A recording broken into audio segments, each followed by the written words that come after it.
Sa harap ng barkada niya, tinawag niya akong sensitive. Hindi pa nga ako umiiyak noon. Pero doon ko na-realize na hindi pala lahat ng salitang sinasabi ng taong mahal mo ay biro lang. Mga kwentong hindi laging malinis pero laging totoo.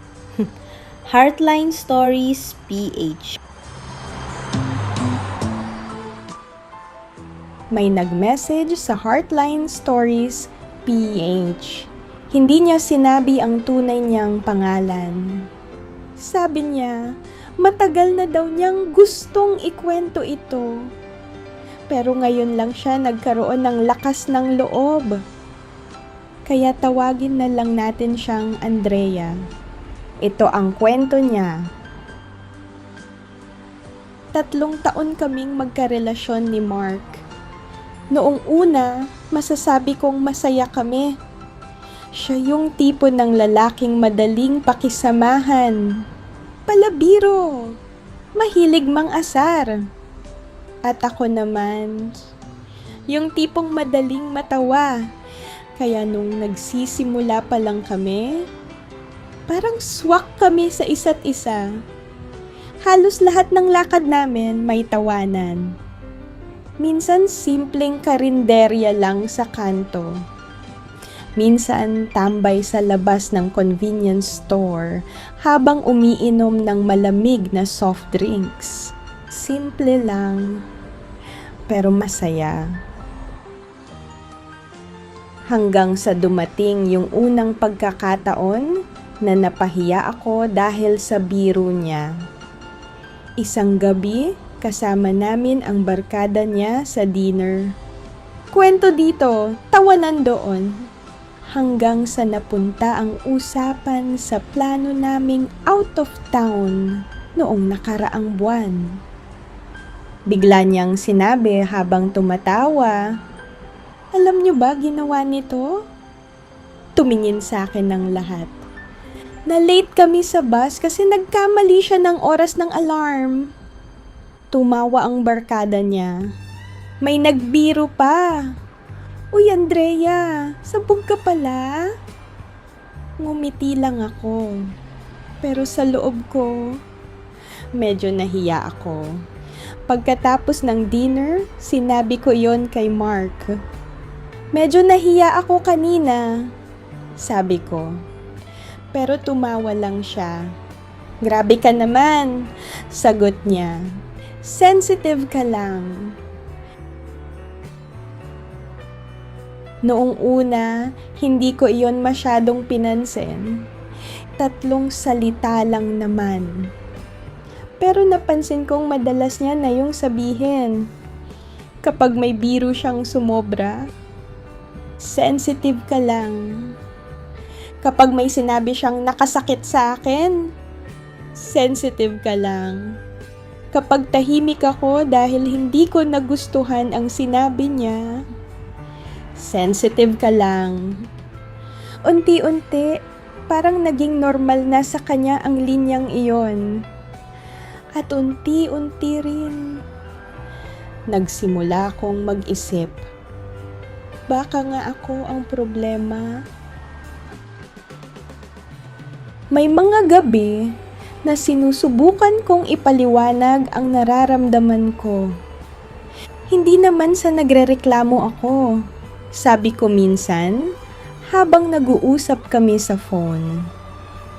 Pero minsan parang napapahiya ako kapag ginagawa mo akong biro sa harap ng iba. Tahimik siya sandali. Tapos tumawa siya. Ang liit na bagay, Andrea. Tingnan mo nga, barkada ko, wala namang problema. Sensitive ka lang talaga. At sa tuwing naririnig ko yon, parang lumiit ang nararamdaman ko. Parang mali na makaramdam ng sakit. Dahil doon, nagsimula akong magbago.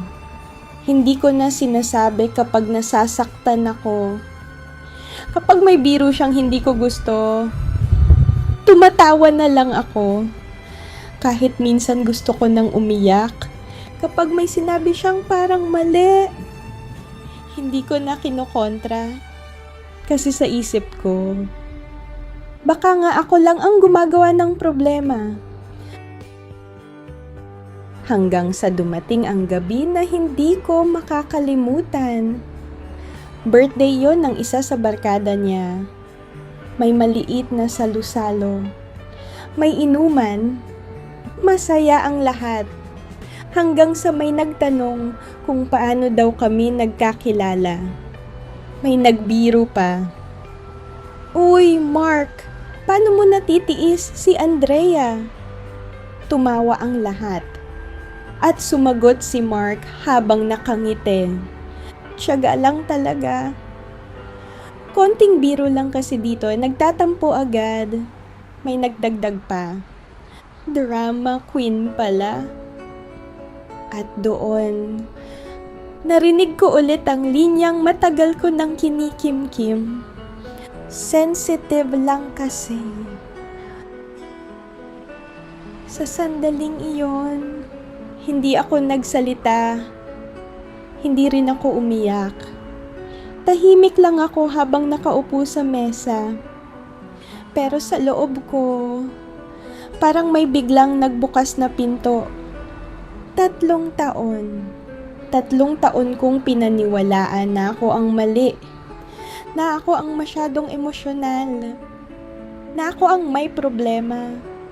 Pero sa gabing iyon, doon ko naintindihan ang isang bagay. Hindi pala ako sensitive. Nasasaktan lang ako. At may malaking pagkakaiba yon. Pagkatapos ng party, kinausap ko siya. Tahimik lang kami habang naglalakad pa uwi. Mark, sabi ko, hindi ako sensitive. Napatingin siya sa akin. Ano? Nasasaktan lang ako, sabi ko. At normal yon kapag paulit-ulit mo akong ginagawang biro. Sandali siyang natahimik. Tapos umiling. Ayan na naman tayo, sabi niya. Ginagawa mo na namang big deal. At doon ko na talaga naintindihan. Hindi niya ako pakikinggan. Hindi niya ako iintindihin. Mas madali para sa kanya na sabihing ako ang problema. Kaya huminto ako sa paglalakad. Tumingin ako sa kanya. At least ngayon malinaw na sa akin, sabi ko. Ano? Tanong niya. Hindi ako sensitive. Hindi mo lang ako nirerespeto. Hindi naging dramatic ang hiwalayan namin. Walang sigawan. Walang eksena sa kalsada. Lumakad lang ako palayo. At habang naglalakad ako pa uwi, dun lang ako napaluha. Hindi dahil iniwan ko siya, kundi dahil ngayon ko lang na-realize kung gaano katagal kong pinaniwalaan na ako ang mali.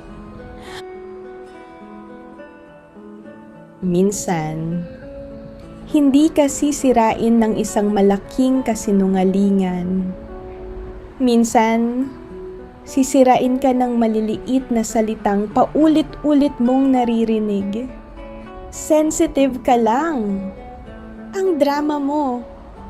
Ang liit na bagay. Hanggang sa dumating ang araw na pati ikaw mismo, pagdududahan mo na ang sarili mong nararamdaman. Kung ikaw si Andrea, mananatili ka pa ba sa relasyon na ganon? Or aalis ka na rin? Kung may kwento ka ring gustong ilabas, nandito lang ang Heartline Stories, PH. Minsan, ang mga kwentong matagal nating kinikimkim, sila palang kwentong kailangang marinig ng iba. See you sa susunod na kwento.